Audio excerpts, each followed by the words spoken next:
ونصلي على رسوله الأمين المكين الحنين الكريم الرؤوف الرحيم. أما بعد فأعوذ بالله من الشيطان الرجيم. بسم الله الرحمن الرحيم. واجب احترام ساتھی اللہ تعالیٰ کا بے پناہ لطف و کرم اور اس کا احسان عظیم ہے کہ جس کی توفیق سے ہم اس کے ذکر کے لیے اس کے گھر میں جمع ہیں.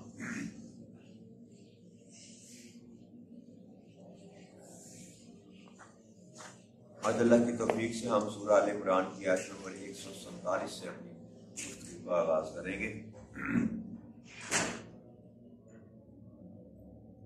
اس آیت کریمہ میں اللہ نے ارشاد فرمایا وما کان قولہم الا ان قالوا ربنا اغفر لنا ذنوبنا واسرافنا فی امرنا وثبت اقدامنا وانصرنا علی القوم الکافرین. اور ان کا کہنا کچھ نہ تھا سوائے اس التجا کے کہ اے ہمارے رب ہمارے گناہ بخش دے اور ہمارے کام میں ہم سے ہونے والی زیادتیوں سے درگزر فرما اور ہمیں ثابت قدم رکھ اور ہمیں کافروں پر غلبہ عطا فرما. تو جو کل ہم نے گفتگو کی تھی اللہ کریم نے جو ارشاد فرمایا تھا کہ کتنے ہی انبیاء اکرام ایسے گزر گئے جنہوں نے جہاد کیا اور ان کے ساتھ میرے ماننے والے میرے دوست وہ بھی شریک تھے. تو مصیبتوں کے باوجود تکلیفوں کے باوجود نہ وہ گھبرائے نہ انہوں نے ہمت ہاری نہ وہ جھکے. انہی کا ذکر کرتے ہوئے رب کی فرما رہا ہے کہ بس سارا کچھ برداشت کرنے کے باوجود بس وہ یہی کہتے تھے اس کے سوا ان کی زبان پر کوئی اور الفاظ نہ تھے. یا ہمارے رب ہمارے گناہ بخش دے ہمارے گناہ بخش دے اور ہمارے کام میں ہم سے ہونے والی زیادتیوں سے درگزر فرما اور ہمیں ثابت قدم رکھ اور ہمیں کافروں پر غلبہ عطا فرما.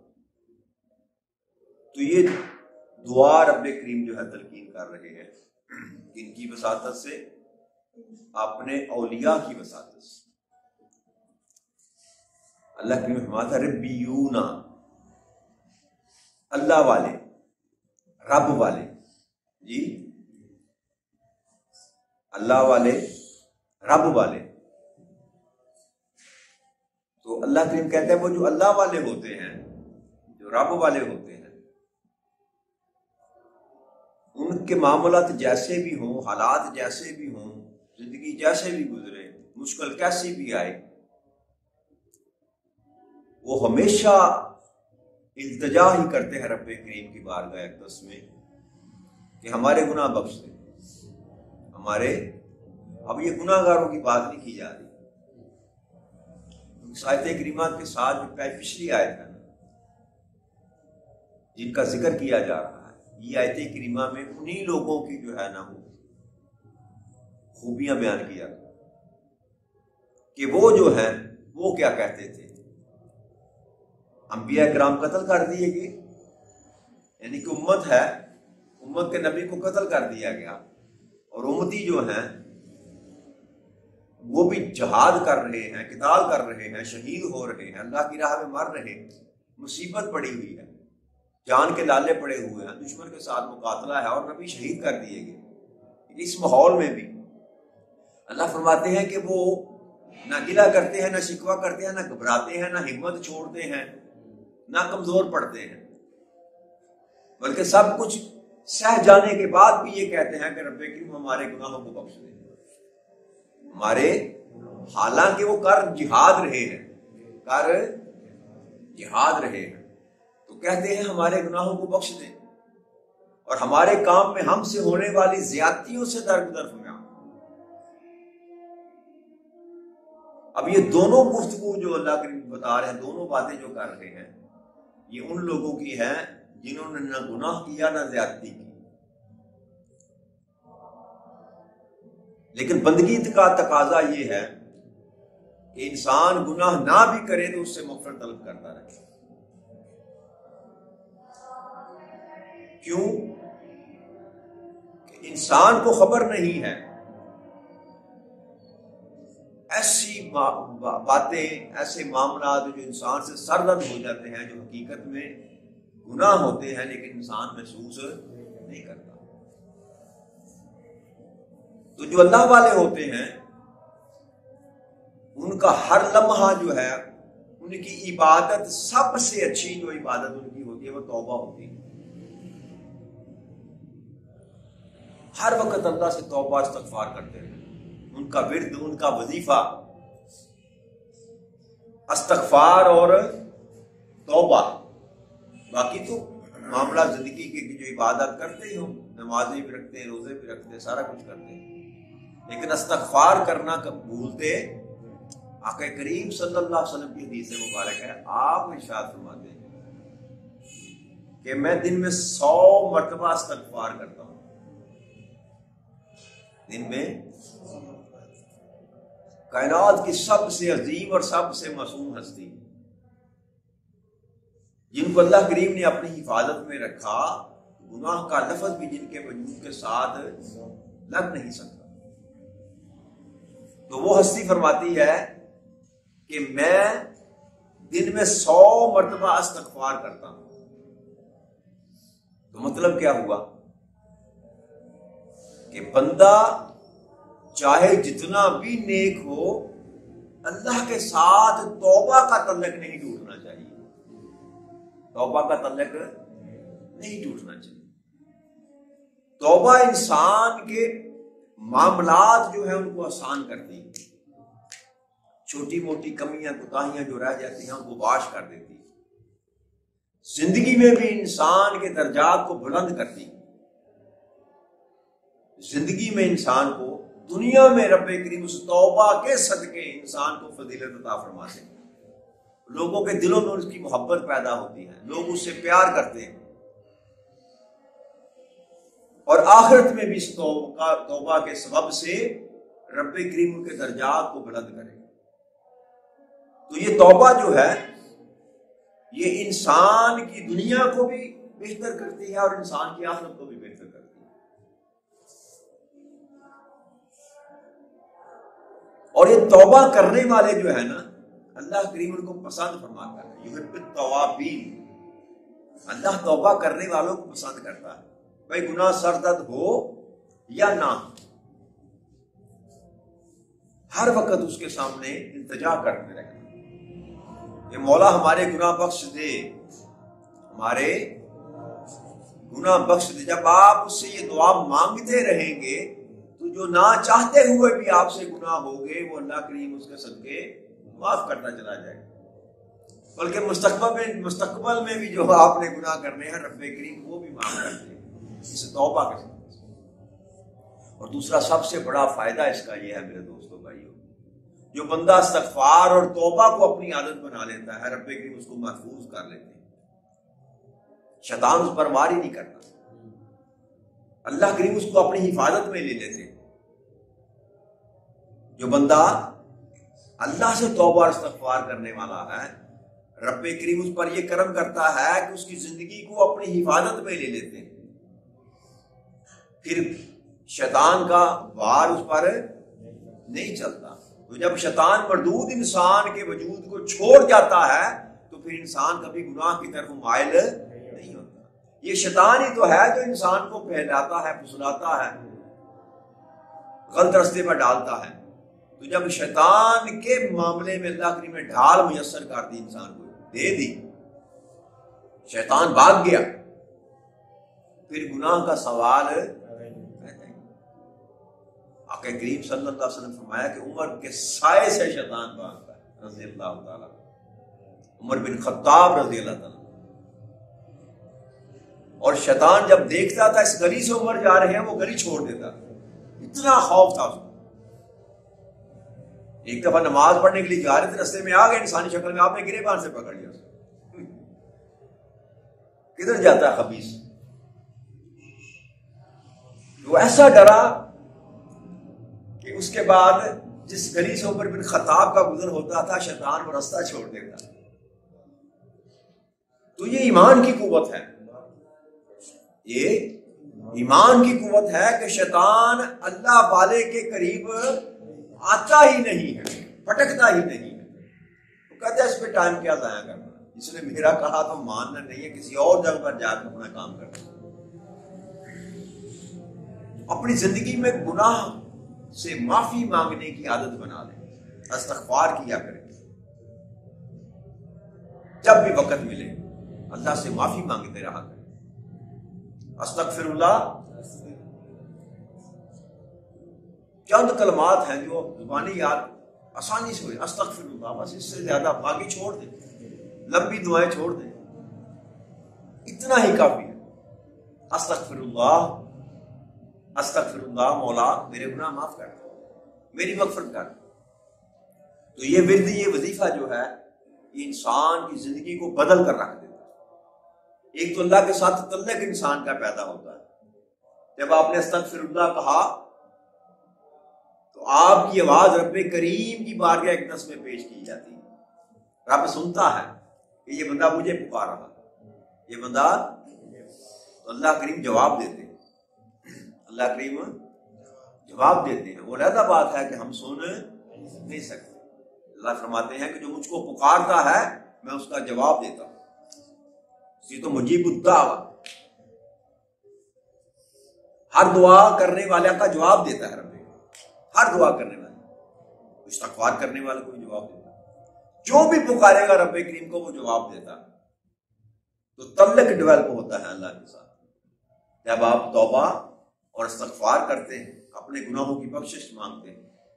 پنجابی میں بھی کہہ دیں گا مولا میرے گناہ معاف کر دیں، جی بات وہی ہے. لیکن استغفر اللہ کہنے کا ایک اور فائدہ کہ جتنے حروف آپ نے بولے ہر حرف کی 10 نیکیاں، 10 درجات بلند، 10 گناہوں کی معافی. بات وہی ہے.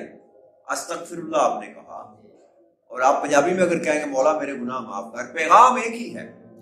مولا وہ بھی قبول کرے گا، مولا وہ بھی قبول کرے گا، مولا میرے گناہ معاف کر دے، اللہ کریم میرے گناہ معاف کر دے. مفہوم یہی ہے. لیکن استغفر اللہ کہنے کے جو دوسرے فائدے ہیں کہ اس کے ساتھ آپ کو اس کو، کیونکہ قرآنی الفاظ ہیں، اللہ کے کلام کے الفاظ ہیں، تو ہر لفظ کا، ہر حرف کا علیحدہ سے آپ کو ثواب بھی ملے گا، نیکیوں کا اجر بھی ملے گا اور انعام بھی ملے گا. اور پھر کہ ہم سے ہونے والی زیادتیوں سے درگزر کہ مولا باوجود اس کے کہ ہم گناہوں سے بچنے کی ہر چند کوشش کرتے ہیں، لیکن اے میرے مالک بتقاضۂ بشریت ہم سے ہو جاتی ہے. جو غلطیاں، جو کوتاہیاں ہو جاتی ہیں جو ہم نہیں جانتے لیکن تو جانتا ہے. تو دل میں خیال آیا نا کسی کے متعلق برا، آپ نے عمل نہیں کیا. سورہ بقرہ میں ہم گزرے اس مقام پر، ہم اللہ نے فرمایا کہ جو دلوں کے معاملات اس پہ بھی گرفت کی جائے گی. تو صحابہ کرام گھبرا گئے، پھر اللہ نے اس سے معافی عطا فرمائی کہ جب عمل جب نہ کرو تو اس وقت گرفت نہیں کرو. لیکن یہ دل میں اگر آپ نے کسی کا برا خیال کیا تو برائی تو ہوگی، جی برائی تو، اور کوئی نہ جانے لیکن وہ تو جانتا ہے. میں نے کل یہ 2-4 دن پہلے واقعہ سنایا تھا نا، وہ جو ہمسائے کی دکان چل گئی، انہوں نے شکر ادا کیا تو کہتے 40 سال ہو گئے مجھے اس سے توبہ کرتے ہوئے. اللہ والوں کا معاملہ کچھ اور ہوتا ہے. جو ہمارے لیے گناہ نہیں ہے ان کے لیے گناہ ہے، ان کے لیے. تو یہ بات اللہ والوں کی اللہ کریم کر رہا ہے کہ وہ ہر حال میں گناہوں کی معافی مانگتے ہیں اور ہر حال میں کہتے ہیں مولا ہم سے زیادتی ہوگی تو درگزر فرما، ہم سے زیادتی ہوگی تو درگزر فرما. اور پھر تیسری بات اللہ نے فرمایا ہمیں ثابت قدم رکھنا، جیسے بھی حالات ہوں، جیسے بھی معاملات ہوں، ہمارے پاؤں نہ ڈگمگائیں. اور یہ پیغام کن کو دیا جا رہا ہے؟ وہ جو احد میں اکھڑ گئے تھے، وہ جو احد میں اکھڑ گئے. سارا مضمون رب کریم احد کا جو ہے نا وہ چلا رہے ہیں. آگے بھی احد کا ذکر آئے گا. ان کو سمجھایا جا رہا کہ حالات و واقعات جیسے بھی ہوں مجھ سے استقامت کی دعا کرتے رہا. جب رب سے مانگیں گے تو رب آپ کی مدد کرے گا.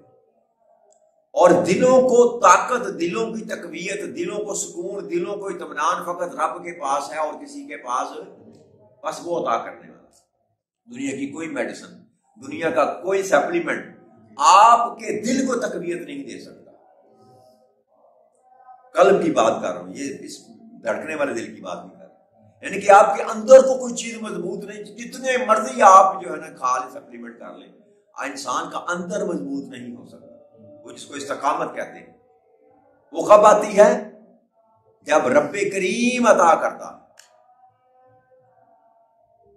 تو رب سے استقامت بھی مانگتے رہنا چاہیے کہ مولا حالات جیسے بھی آ جائیں مجھے اس قدر طاقت عطا فرما دے کہ میں لڑکھڑاؤں نہ، میں ڈگمگاؤں نہ، میرا ایمان متزلزل نہ ہو، میرا عقیدہ متزلزل نہ ہو، میں تیرے اور تیرے رسول کے احکامات کو ماننے میں مجھ سے کوئی کمی کجی نہ ہو جائے. جیسا تو نے کہا وہاں پر کما حق کا ہوں میں کھڑا رہا. اور چوتھی بات، ہمیں کافروں پر غلبہ عطا فرما کہ مجھ سے یہ دعا کرتے رہا کرو. بے شک یہ تو میرا وعدہ ہے کہ جو صبر کرے گا، جو استقامت پر کھڑا رہے گا، میں اس کو غلبہ دوں گا. یہ رب کریم کا وعدہ ہے. لیکن اس کے باوجود بندگی کا تقاضا یہ ہے کہ رب کریم سے مانگا جائے، رب کریم سے مانگا جائے. ایک تو اس نے وعدہ کر رکھا ہے، دوسرا آپ جب مانگیں گے تو رب کریم وافر مقدار میں آپ کو عطا کرے گا. جو اس نے دینا تھا وہ تو دینا ہے. جب آپ نے مانگا تو اس مانگنے کا صلہ بھی تو رب کریم عطا کرے گا نا جی. دو چند ہو جائے گا معاملہ، دو چند ہو جائے گا. پھر رب سے مانگنے میں کیسی آر، رب سے مانگنے میں کیسی شرم، رب سے مانگنے میں کیسی گھبراہٹ، جب ہر چیز دینے والا وہ ہے، ہر چیز اسی کی طرف سے ہے. تو پھر اس سے مانگتے ہوئے انسان کو شرم محسوس نہیں کرنی چاہیے. ایک وہی تو ہے جو دنیا میں بھی تمہارا دوست ہے اور آخرت میں بھی تمہارا دوست ہے. آگے اللہ کے ارشاد فرماتے ہیں فَآتَاهُمُ اللَّهُ ثَوَابَ الدُّنْيَا وَحُسْنَ ثَوَابُ الْآخِرَةِ وَاللَّهُ يُحِبُّ الْمُحْسِنِينَ. پس اللہ نے انہیں دنیا میں بھی انعام عطا فرمایا. جن لوگوں کی زندگی کا اسلوب یہ ہوتا ہے کہ وہ رب کریم سے اپنے تعلق کو ڈیولپ کرتے رہتے ہیں، توڑتے نہیں رشتہ، ہر وقت معافی مانگتے رہتے ہیں، درگزر کی دعائیں کرتے رہتے ہیں، غلبے کی دعائیں کرتے رہتے ہیں، استقامت مانگتے رہتے ہیں، رب کریم سے مانگتے رہتے ہیں. اللہ فرماتا ہے پس میں نے ایسے لوگوں کو دنیا میں بھی انعام عطا فرما دیا اور آخرت میں بھی عمدہ اجر سے نوازا. عمدہ اجر سے نوازا. فآتاہم اللہ، دے دیا. ایک ہوتا دوں گا نا، فآتاہم اللہ ثواب الدنیا، میں نے ان کو دنیا میں بھی انعام عطا کر دیا. وحسن ثواب الآخرہ، اور آخرت میں عمدہ اجر عطا کر دیا. یعنی کہ دے دیا گیا، ان کے نامہ اعمال میں ڈال دیا گیا، ان کے ذمے لگا دیا گیا جو بھی فیصلہ رب کریم نے کرنا تھا. اس سبب سے مغفرت طلب کرنے کے سبب سے پھر اللہ کریم نے ارشاد فرمایا واللہ یحب المحسنین. اور اللہ کریم جو یہ احسان کرنے والے محسنین، نیکوکار، اللہ کریم ان سے محبت کرتا. محسنین اس کا ایک ترجمہ یہ بھی ہے جو صرف اسی کو چاہتے ہیں، صرف اسی کو چاہتے ہیں یا اس کی چاہت کو چاہتے ہیں. تو جو فقط اللہ کے لیے ہر عمل اپنا اللہ کے لیے کرتا ہے تو اللہ کے فرماتا ہے ایسے لوگوں سے میں محبت کرتا ہوں، ایسے لوگوں سے میں محبت کرتا ہوں۔ تو رب کریم تو ہر چیز کو کھول کر بتا رہا ہے کہ اگر تم میرا محبوب بننا چاہتے ہو تو سیدھا سا رستہ ہے، سیدھا سا رستہ ہے، اگر اس رستے پر تم چل سکتے ہو تو میں تم کو اپنا محبوب بنا دوں۔ تو یہ انسان کو صحیح اور کوشش کرنی چاہیے جس قدر بھی ممکنات میں ہو سکے نا، جس قدر بھی انسان کے پاس میں ہے، اللہ کریم کی چاہت کو ہے مقدم رکھنا چاہیے، اللہ کی رضا کو مقدم رکھنا چاہیے، اللہ کی بات، اللہ کے حکم کو مقدم رکھنا چاہیے۔ باقی چاہتے ہوئے بھی نہ چاہتے ہوئے بھی ہم کمزور لوگ ہیں، غلطیاں بھی ہو جاتی ہیں، گناہ بھی ہو جاتے ہیں، یہ معاملہ اتنا خطرناک نہیں ہے۔ انسان نافرمان نہ ہو، انسان نافرمان نہ ہو، گناہ گار ہو جائے تو نظام چل جاتا ہے، گناہ وہ معاف کر دیتا ہے، لیکن نافرمانوں کو وہ پسند ہے۔ نیک بخت اولاد ہو نا، تابع دار اولاد ہو تو اس کے کئی غلطیاں، کئی کوتاہیاں جو ہے ماں باپ اس کو معاف کرتے چلے جاتے ہیں۔ تابع دار ہے، کوئی بات نہیں، کیا ہوا، گلاس ٹوٹ گئی، پلیٹ ٹوٹ گئی اور پیسے نقصان ہو گئے تو ماں باپ گرفت نہیں کرتے۔ تو بچہ ہو نافرمان تو ماچس کی ڈبی بھی اگر گیلی ہو جائے تو تب بھی ڈنڈے پڑ جاتے، ایسے یہ کہ نہیں ہوتا؟ تو یہی معاملہ رب کے ساتھ ہے۔ بندہ اگر نافرمان نہیں ہے، نافرمان نہیں ہے تو اس کے چھوٹے موٹے غلطیاں، کوتاہیاں، لغزیں جو ہے رب کریم اپنے فضل سے معاف کرتا چلا جاتا ہے۔ بس کوشش یہ کرنی چاہیے کہ نافرمان نہ بنے۔ گناہ انسان سے سرزد ہو جاتے ہیں، اس کا علاج بھی یہ ہے کہ اس سے استغفار کرتے رہا، اس سے معافی مانگتے رہا۔ وما علینا الا البلاغ المبین۔ السلام علیکم ورحمۃ اللہ وبرکاتہ۔